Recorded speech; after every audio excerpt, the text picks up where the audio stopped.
একদিন কেউ এসে বলবে, তোমার বসবার ঘরে একটা চৌকি পাতবার জায়গা আছে, আমি ওইখানে আমার খাটে এনে শোবো।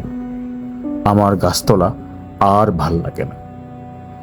একদিন কেউ এসে বলবে, তোমার ভাতের থালা থেকে আমি 3 গ্রাস তুলে নেব, কারণ আমার কোনো থালাই নেই।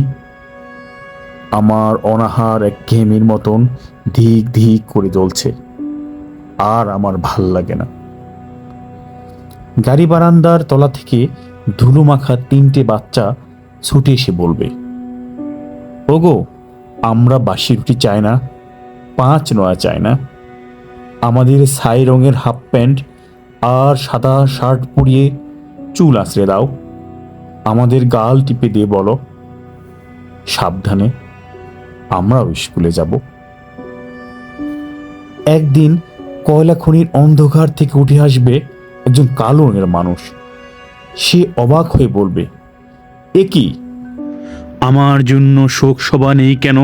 ডিনামাইট নিয়ে আমি গিয়েছিলাম গভীর থেকে আরো গভীরে, আমি ফিরিনি, কিন্তু তোমাদের জন্য আগুন এসেছে।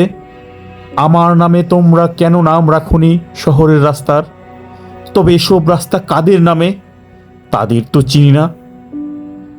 একদিন ধান খেতে কাদা জল মেখে দাঁড়ানো একজন মানুষ নিজের চেয়ে আরো অনেক লম্বা হয়ে উঠে গলা তুলে বলবে, তোমরা যারা কোনোদিন কাদা জল মাখনি, মাটিতে শোনোনি কোনো আওয়াজ, জানো না ঘাম রক্ত উৎকণ্ঠায় সবুজ হয় সোনালি, সেই তোমরাই শস্য নিয়ে রাহাজানি করো, আর আমার সন্তানেরা থাকে উপবাসী। তোমাদের লজ্জা করে না? আমি আসছি।